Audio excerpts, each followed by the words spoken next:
The Adventures of Tom Sawyer by Mark Twain. Chapter 24. Splendid Days and Fearsome Nights. Tom was a glittering hero once more, the pet of the old, the envy of the young. His name even went into immortal print, for the village paper magnified him. There were some that believed he would be president yet if he escaped hanging. As usual, the fickle, unreasoning world took Muff Potter to its bosom and fondled him as lavishly as it had abused him before. But that sort of conduct is to the world's credit, therefore it is not well to find fault with it.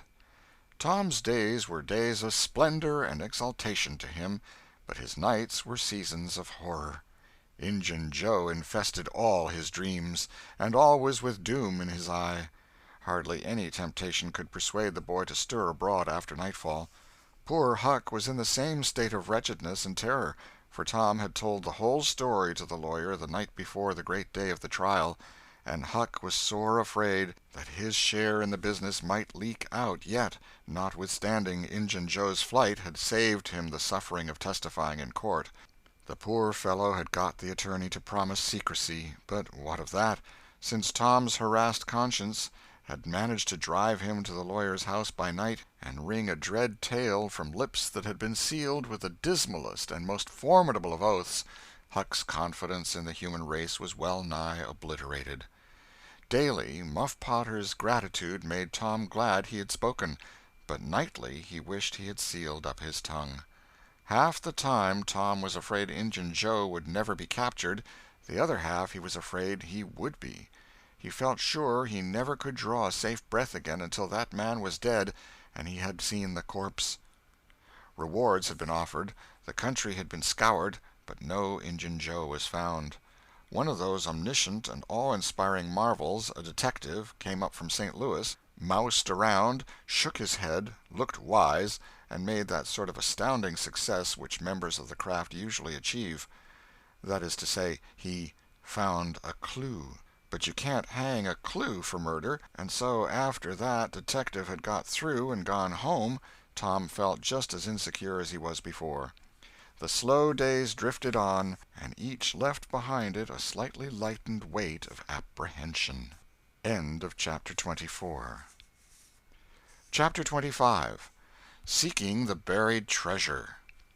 There comes a time in every rightly constructed boy's life when he has a raging desire to go somewhere and dig for hidden treasure. This desire suddenly came upon Tom one day. He sallied out to find Joe Harper, but failed of success. Next he sought Ben Rogers. He had gone fishing. Presently he stumbled upon Huck Finn, the red-handed. Huck would answer. Tom took him to a private place and opened the matter to him confidentially. Huck was willing. Huck was always willing to take a hand in any enterprise that offered entertainment and required no capital, for he had a troublesome superabundance of that sort of time which is not money. "Where'll we dig?" said Huck. "Oh, most anywhere." "Why, is it hid all round?" "No, indeed it ain't. It's hid in mighty particular places, Huck. Sometimes on islands, sometimes in rotten chests under the end of a limb of an old dead tree, just where the shadow falls at midnight, but mostly under the floor in haunted houses." "Who hides it?" "Why, robbers, of course. Who'd you reckon? Sunday-school superintendents?" "I don't know. If 'twas mine, I wouldn't hide it. I'd spend it and have a good time." "So would I. But robbers don't do that way. They always hide it and leave it there." "Don't they come after it any more?" "No, they think they will, but they generally forget the marks, or else they die. Anyway, it lays there a long time and gets rusty, and by somebody finds an old yellow paper that tells how to find the marks, a paper that's got to be ciphered over about a week because it's mostly signs and hieroglyphics." "Hiero which?" "Hieroglyphics. Pictures and things, you know, that don't seem to mean anything." "Have you got one of them papers, Tom?" "No." "Well, then, how are you going to find the marks?" "I don't want to find any marks. They always bury it under a haunted house, or on an island, or under a dead tree that's got one limb sticking out. Well, we've tried Jackson's Island a little, and we can try it again sometime. And there's the old haunted house up the Still House branch, and there's lots of dead limb trees, dead loads of 'em." Is it under all of them? How you talk! No! Then how are you going to know which one to go for? Go for all of them. Why, Tom, it'll take all summer. Well, what of that? Suppose you find a brass pot with $100 in it, all rusty and gay, or a rotten chest full of diamonds. How's that? Huck's eyes glowed. That's bully. Plenty bully enough for me. Just you give me the $100, and I don't want no diamonds. All right, but I bet you I ain't going to throw off on diamonds. Some of 'em's worth $20 apiece. There ain't any hardly but's worth 6 bits or $1. No. Is that so? Certainly. Anybody'd tell you so. Hain't you ever seen one, Huck? Not as I remember. Oh, kings have slathers of them. Well, I don't know no kings, Tom. I reckon you don't. But if you was to go to Europe, you'd see a raft of 'em hopping around. Do they hop? Hop? Your granny. No! Well, what'd you say they did for? Shucks, I only meant you'd see 'em, not hopping, of course. What do they want to hop for? But I mean you'd just see 'em scattered around, in a kind of a general way, like that old humpbacked Richard. Richard? What's his other name? He didn't have any other name. Kings don't have any but a given name. No? But they don't. Well, if they like it, Tom, all right, but I don't want to be a king and have only just a given name like a nigger. But say, where are you going to dig first? Well, I don't know. Suppose we tackle that old dead limb tree on the hill t'other side of Stillhouse Branch. I'm agreed. So they got a crippled pick and a shovel and set out on their 3-mile tramp. They arrived hot and panting, and threw themselves down in the shade of a neighboring elm to rest and have a smoke. I like this, said Tom. So do I. Say, Huck, if we find a treasure here, what you going to do with your share? Well, I'll have pie and a glass of soda every day, and I'll go to every circus that comes along. I bet I'll have a gay time. Well, ain't you going to save any of it? Save it? What for? Why, so as to have something to live on by and by. Oh, that ain't any use. Pap would come back to this yer town some day and get his claws on it if I didn't hurry up, and I tell you he'd clean it out pretty quick. What you going to do with yourn, Tom? I'm going to buy a new drum, and a sure enough sword, and a red necktie and a bull pup, and get married. Married? That's it. Tom, why, you ain't in your right mind. Wait, you'll see. Well, that's the foolishest thing you could do. Look at Pap and my mother. Fight! Why, they used to fight all the time. I remember mighty well.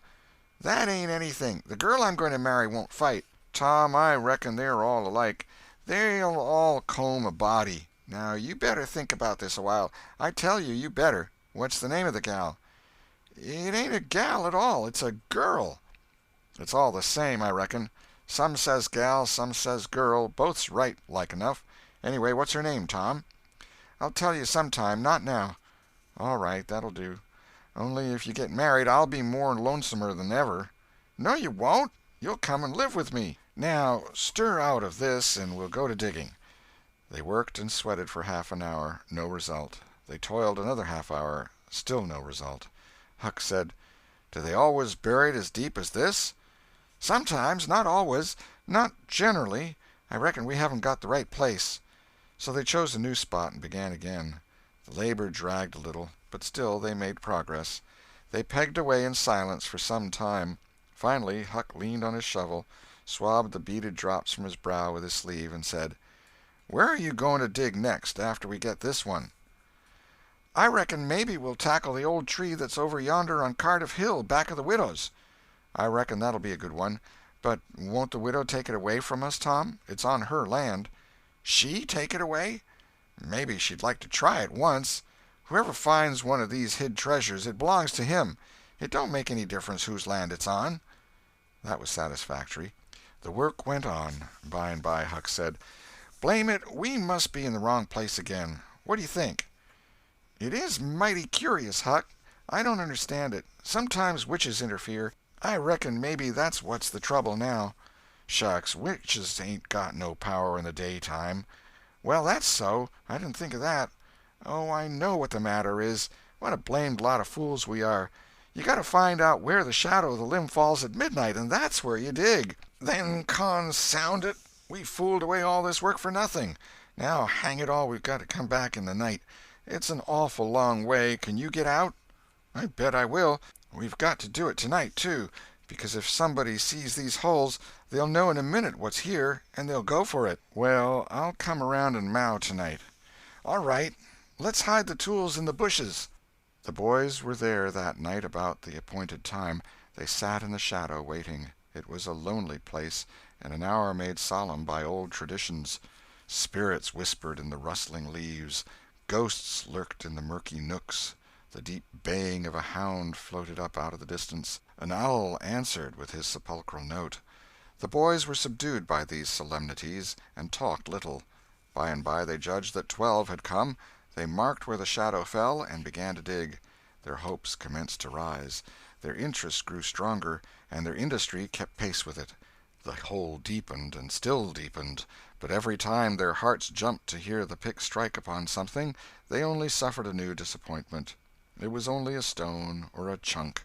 At last Tom said, "It ain't no use, Huck. We're wrong again." "Well, but we can't be wrong. We spotted the shadow to a dot." "I know it, but then there's another thing." "What's that?" "Why, we only guessed at the time. Like enough it was too late or too early." Huck dropped his shovel. "That's it," he said. "That's the very trouble. We got to give this one up. We can't ever tell the right time. And besides, this kind of thing's too awful, here this time of night with witches and ghosts a-fluttering around so. I feel as if something's behind me all the time, and I'm afeard to turn around because maybe there's others in front a-waiting for a chance. I've been creeping all over ever since I got here." "Well, I've been pretty much so too, Huck. They most always put in a dead man when they bury a treasure under a tree, to look out for it." "Lordy!" "Yes, they do. I've always heard that." "Tom, I don't like to fool around much where there's dead people. A body's bound to get into trouble with 'em, sure." "I don't like to stir 'em up, either. Suppose this one here was to stick his skull out and say something." "Don't, Tom, it's awful." "Well, it just is. Huck, I don't feel comfortable a bit." "Say, Tom, let's give this place up and try somewhere else." "All right, I reckon we better." "What'll it be?" Tom considered a while, and then said, "The haunted house. That's it." "Blame it, I don't like haunted houses, Tom. Why, they're a dern sight worse'n dead people. Dead people might talk, maybe, but they don't come sliding around in a shroud when you ain't noticing, and peep over your shoulder all of a sudden and grit their teeth the way a ghost does. I couldn't stand such a thing as that, Tom. Nobody could." "Yes, but, Huck, ghosts don't travel around only at night. They won't hinder us from digging there in the daytime." "Well, that's so. But you know mighty well people don't go about that haunted house in the day nor the night." "Well, that's mostly because they don't like to go where a man's been murdered, anyway. But nothing's ever been seen around that house except in the night. Just some blue lights slipping by the windows. No regular ghosts." "Well, where you see one of them blue lights flickering around, Tom, you can bet there's a ghost mighty close behind it. It stands to reason, because you know that they don't anybody but ghosts use 'em." "Yes, that's so. But anyway, they don't come around in the daytime, so what's the use of our being afeard?" "Well, all right, we'll tackle the haunted house if you say so, but I reckon it's taking chances." They had started down the hill by this time. There, in the middle of the moonlit valley below them, stood the haunted house, utterly isolated, its fences gone long ago, rank weeds smothering the very doorsteps, the chimney crumpled to ruin, the window sashes vacant, a corner of the roof caved in. The boys gazed a while, half expecting to see a blue light flit past a window. Then, talking in a low tone, as befitted the time and the circumstances, they struck far off to the right, to give the haunted house a wide berth, and took their way homeward through the woods that adorned the rearward side of Cardiff Hill. End of chapter 25.